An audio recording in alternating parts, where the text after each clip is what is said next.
নমস্কার, this is Abu ভাই। তো চলে আসলাম জিকেরই সেকেন্ড পার্ট মক টেস্ট নিয়ে। চলো আলোচনা করা যাক কী লেখা আছে। বঙ্কিমচন্দ্রের কোন উপন্যাসে বন্দে মাতরম গানটি গাওয়া হয়? সঠিক অ্যান্সার হবে আমাদের আনন্দমঠ। ওকে, আনন্দমঠ। নীল লোহিত কার ছদ্মনাম? সুনীল গঙ্গোপাধ্যায়। 3 নম্বরে কী লেখা আছে আমাদের?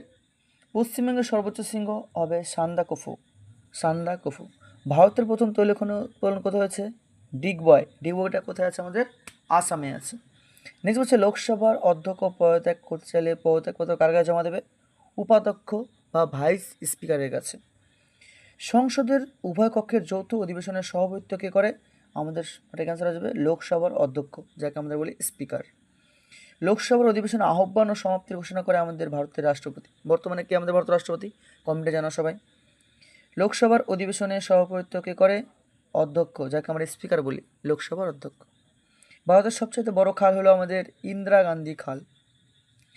দ্য লাস্ট সাফার চিত্রটি কার আঁকা? Leonardo da Vinci. ওকে।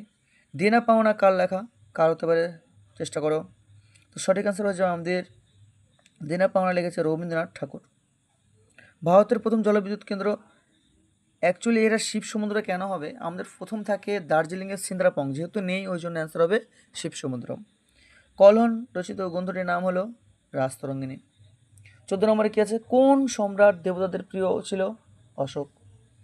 পৃথিবীর মধ্যে সবচেয়ে কম সড়ক পথ আছে আমাদের নেপালে। কোথায়? নেপালে। বিহারের দুঃখ কী বলা হয়? বিহারের দুঃখ বলা হয় আমাদের কোশিকে। দামোদর কার দুঃখ বলা হয়?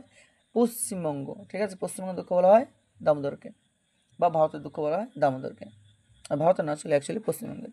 মুদ্রা ফুল ফর্ম কি আমাদের? Micro units development and refinance agency. সঠিক আনসার এ। বলতে জেলা পরিষদ সভার সভাধিপতিত্ব কে করেন? আমাদের জেলা পরিষদ কে করে? আমাদের সভাধিপতি। ওকে। মুখ্য নির্বাচন কমিশনার নিযুক্ত হয় 6 বছরের জন্য। মাথায় রাখবে, ভারতের শুধুমাত্র নির্বাচন কমিশন আর রাজ্যসভার সদস্য ছাড়া বাদ বাকি সবাই আমাদের 5 বছরের করে নির্বাচিত হয়। শেষ শক্তিশালী গুপ্ত সম্রাট কে ছিল আমাদের? স্কন্দগুপ্ত। ভারতের লেফটেন্যান্ট কাকে বলা হয়? সমুদ্রগুপ্তকে। এলাহাবাদ পরিচিত কবিরাজ বলা হয় আমাদের সমুদ্রগুপ্তকে। কাকে বলে? সমুদ্রগুপ্তকে। এর নেক্সট কী বলা আছে? দিল্লি চলো কে ধ্বনিত ছিল? নেতাজি সুভাষচন্দ্র বসু। স্বাধীন ভারতের প্রথম গভর্নর জেনারেল কে ছিল আমাদের? Lord Mount Batten. যদি বলতো ভারতীয় কে ছিল, তাহলে হয়তো চক্রবর্তী রাজাগোপালাচারী। কোনটি ভারতের ইতিহাসে গ্রেট ডিভাইড বলা হয়? 1921 সালকে। ওকে, এই ছিল আমাদের মক টেস্টের প্রশ্ন। মোট ছিল 25টা প্রশ্ন।